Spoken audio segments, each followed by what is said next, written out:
जो अपने दुश्मनों को नहीं मारता वो व्यक्ति धार्मिक नहीं, अधार्मिक है। और हमारे सबसे बड़े शत्रु कौन है?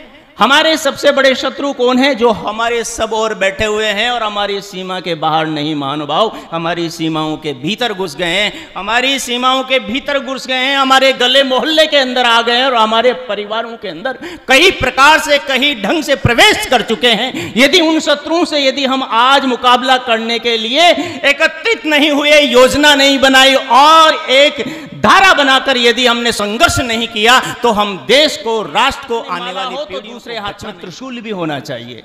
एक हाथ में यदि आपके पास ध्यान का कमंडल हो, ज्ञान की किताब हो, तो दूसरे हाथ में आपके पास में चमचमाती हुई खड़क भी हो, खांडा भी हो, तभी जाकर आपकी आने वाली पीढ़ियां और ये मातृभूमि की रक्षा होगी। नहीं तो मातृभूमि की रक्षा नहीं मारते हैं तो हम अधार्मिक हैं, हम पापी हैं। हमें दिखाई दे रहा है कि ये शत्रु बढ़ते आ रहे हैं, जगह जगह अपने चर्च और अपने मंदिर और मदरसे बनाए रहे हैं, और उसके बाद में हम एकत्रित होकर अपने आस पड़ोस के जो दूसरे लोग हैं जो उनकी ओर जा रहे हैं, जिनके अंदर चेतना नहीं है, जागरूकता नहीं है, समझदारी नहीं है, जो नहीं समझ रहे हैं, वो उनको रोटी, कपड़े, पैसे, शिक्षा और चिकित्सा के नाम पर बरगला करके हमारे विरुद्ध तलवार की तरह इस्तेमाल। आज यदि एक व्यक्ति सन्यास धारण करके, एक व्यक्ति यदि आज घर से निकल करके आपके समाज और राष्ट्र के उत्थान के लिए अपने जीवन को समर्पित करता है, तो उसके पीछे बहुत सारे संकट भी लग जाते हैं। जितना उत्साह और खुशी आपको उनको सुनने में मिल रही है, उनके पीछे ऐसी आंखें भी लगी हुई हैं जो उनके शत्रु हैं। ध्यान रखिए, आचार्य व्यास जो कहते हैं वो कहते हैं, अथ अवध शत्रुणाम अधर्म श्रूयते। जो अपने दुश्मनों को नहीं मारता वो व्यक्ति धार्मिक नहीं, अधार्मिक है। और हमारे सबसे बड़े शत्रु कौन है? हमारे सबसे बड़े शत्रु कौन है? जो हमारे सब ओर बैठे हुए हैं और हमारी सीमा के बाहर नहीं महानुभाव, हमारी सीमाओं के भीतर घुस गए हैं, हमारी सीमाओं के भीतर घुस गए हैं, हमारे गले मोहल्ले के अंदर आ गए हैं और हमारे परिवारों के अंदर कई प्रकार से, कई ढंग से प्रवेश कर चुके हैं। यदि उन शत्रुओं से यदि हम आज मुकाबला करने के लिए एकत्रित नहीं हुए, योजना नहीं बनाई और एक धारा बनाकर यदि हमने संघर्ष नहीं किया, तो हम देश को, राष्ट्र को, आने वाली पीढ़ियों को बचा नहीं पाएंगे। इसके लिए आज हमें आवश्यकता है कि हम वेद की बात को माने, वेद के सार सत्यार्थ प्रकाश की बात को माने और अपने अंदर आक्रामकता लेकर आए। आक्रामकता के बिना इस राष्ट्र का कल्याण नहीं हो सकता। आप अपनी संतति को, अपने बच्चे को, आने वाली पीढ़ियों को बचा नहीं सकते। इसलिए एक हाथ में माला हो तो दूसरे हाथ में त्रिशूल भी होना चाहिए। एक हाथ में यदि आपके पास ध्यान का कमंडल हो, ज्ञान की किताब हो, तो दूसरे हाथ में आपके पास में चमचमाती हुई खड़क भी हो, खांडा भी हो, तभी जाकर आपकी आने वाली पीढ़ियां और ये मातृभूमि की रक्षा होगी। नहीं तो मातृभूमि की रक्षा नहीं हो पाएगी। इसलिए हमें संकल्पित होना चाहिए। ऐसा नहीं कि ये 5 दिन का कार्यक्रम सुनकर आप वापस सो जाएं। होता यही है, होता यही है। हम विचारों को सुनते हैं, हमारे अंदर आक्रामकता जागती है, हम आक्रामक होते हैं और उसके बाद में उस विचार का प्रभाव उस व्यक्ति के जाने के बाद में ठंडा हो जाता है और हम उसी डर के गुलाम बन जाते हैं। हम उसी तरह सो जाते हैं, भूल जाते हैं।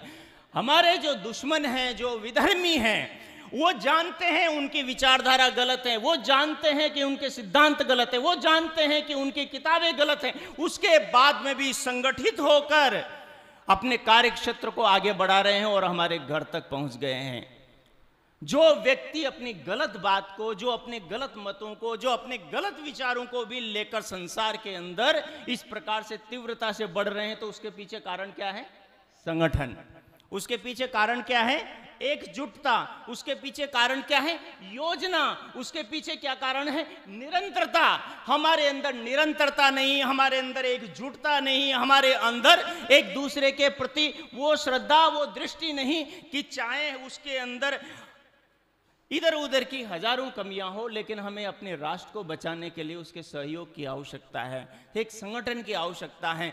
हमारे गली मोहल्लों के अंदर हजारों लोग हैं जो कल यही हमारे सामने तलवार बनकर आए हैं, यही ईसाई बनेंगे, यही मुसलमान बनेंगे, यही हमारे शत्रु बनेंगे, कल आने वाली हमारी पीढ़ियों के यही दुश्मन बनेंगे। यदि इन दुश्मनों को यदि आज हमने अपने में नहीं मिलाया तो ये कल हमारे शत्रु बनेंगे।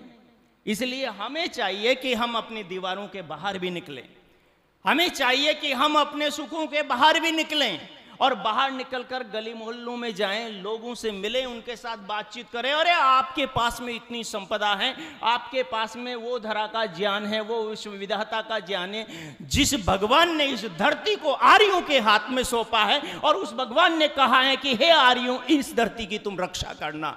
और हम यदि उस मातृभूमि की रक्षा नहीं करेंगे तो फिर हमें कौन बचाएगा? वेद कहता है माँ पृथ्वी में हिंसी, पृथ्वी की हिंसा मत करो। और यदि हम सोए रहते हैं, जो वेद व्यास कहते हैं कि यदि हम अपने दुश्मनों को नहीं मारते हैं तो हम अधार्मिक हैं, हम पापी हैं। हमें दिखाई दे रहा है कि ये शत्रु बढ़ते आ रहे हैं, जगह जगह अपने चर्च और अपने मंदिर और मदरसे बनाए रहे हैं, और उसके बाद में हम एकत्रित होकर अपने आस पड़ोस के जो दूसरे लोग हैं जो उनकी ओर जा रहे हैं, जिनके अंदर चेतना नहीं है, जागरूकता नहीं है, समझदारी नहीं है, जो नहीं समझ रहे हैं, वो उनको रोटी, कपड़े, पैसे, शिक्षा और चिकित्सा के नाम पर बरगला करके हमारे विरुद्ध तलवार की तरह इस्तेमाल करेंगे। हमारे गुरुजी डॉक्टर धर्मवीर जी कहा करते थे, बोले मुसलमान से अधिक खतरनाक ये ईसाई हैं, ये मीठी छुरी बनकर आपके भीतर घुसता है। इसलिए महान भाव, आपको बहुत अच्छे विचार मिल रहे हैं। पूज्य स्वामी जी बहुत प्रकार से आपके अंदर उस भावना को, उस मरे हुए आर्य को जगा रहे हैं जिसके अंदर वीरता है, जिसके अंदर वीरता है, जो अपनी आत्मा को अमर समझता है। अरे जिसको इस बात का बोध हो जाए कि उसकी आत्मा अमर है, फिर वो क्यों डरेगा? अरे जिसकी को इस बात का बोध हो जाए कि विधाता उसको हजार आंखों से देख रहा है, तो फिर उसको डर किस बात का लगेगा? स्वामी दयानंद जी के सामने ये बात आई कि आपको डर नहीं लगता, आप इतना खंडन करते हो, कोई लोग आपको मार देंगे।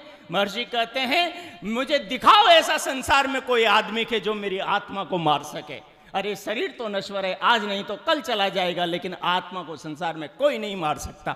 महानुभाव, इस तत्व को हम भी समझें, डरे नहीं कि संकट आएगा, समस्याएं आएंगी। यदि आप अपने राष्ट्र को बचाने के लिए निकलेंगे तो समस्याएं तो आएगी, और यदि घर में बैठे रहेंगे तो फिर भी समस्या आएगी। अब देख लो, आपको वीरों की तरह मरना है या कायरों की तरह मरना है?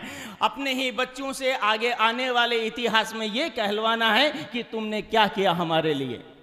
इसलिए संकट तो, यदि आप अच्छाई की राह पर चलोगे, कल्याण के पथ पर चलोगे, राष्ट्र के उत्थान के पथ पर चलोगे, तो मुसीबतें तो आपके जीवन में आएगी। और उन मुसीबतों से यदि लड़ सकते हो तो अवश्य आप अपने धर्म की विजय पताका को भी संसार के अंदर फहराओगे। तो मैं अधिक समय न लेते हुए इन्हीं भावों के साथ में आप सबसे पुनः अनुरोध करूंगा कि आप बहुत अच्छा विचार सुन रहे हैं, लेकिन ये विचार केवल सुनने तक सीमित नहीं रहना चाहिए। बाद में आर्य समाज के अंदर कोई क्रांति दिखाई देनी चाहिए।